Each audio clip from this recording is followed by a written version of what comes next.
মই এই মুহূৰ্তত মই মোৰ দলৰ প্ৰাথমিক সদস্য পদৰ পৰা মই অব্যাহতি লৈছোঁ। মই তাৰ বাবে চিঠি প্ৰেৰণ কৰিম প্ৰাথমিক সদস্যৰ পৰা। মোৰ দলৰ মই এগৰাকী প্ৰাথমিক সদস্য, সক্ৰিয় সদস্য আৰু জনপ্ৰতিনিধিৰ সৈতে ৰাজ্যিকৰ সদস্য। গতিকে সকলো পদৰ পৰা অব্যাহতি বিচাৰি মই ৰাজ্যিক সভাপতিলৈ মই মোৰ পঠাম, মোৰ হোৱাটছআপ দিম। আৰু তেওঁলোককো মই ক্ষমা ভিক্ষা বিচাৰিছোঁ। দলটো খুব নিষ্ঠাৰে কাম কৰি আছিলোঁ, দলৰ ভেটি সুদৃঢ় কৰিবৰ কাৰণে কাম কৰি আছিলোঁ। আৰু দলৰ ভেটি সুদৃঢ় কৰিবৰ কাৰণে, দলক বিজয়মালা পিন্ধাবৰ কাৰণে শেষ মুহূৰ্তলৈকে মোৰ ফালৰ পৰা যিখিনি শুভকামনা, যিখিনি সহযোগিতা, মই প্ৰাৰ্থী নাপায় সকলো প্ৰাৰ্থীলৈ শুভেচ্ছা দিব পাৰিলোঁ।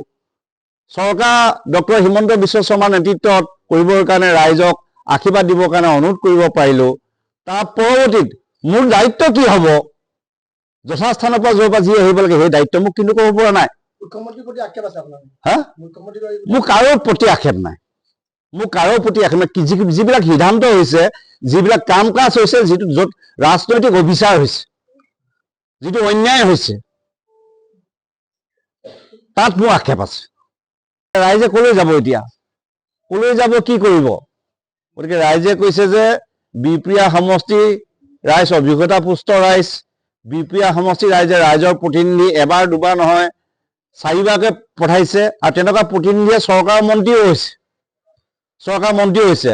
গতিকে ৰাইজৰ আহ্বানৰ প্ৰতি সঁহাৰি জনাই আপুনি ৰাইজৰ প্ৰাৰ্থী হিচাপে এই নিৰ্বাচনত অংশগ্ৰহণ কৰিব লাগে বুলি কৈছে।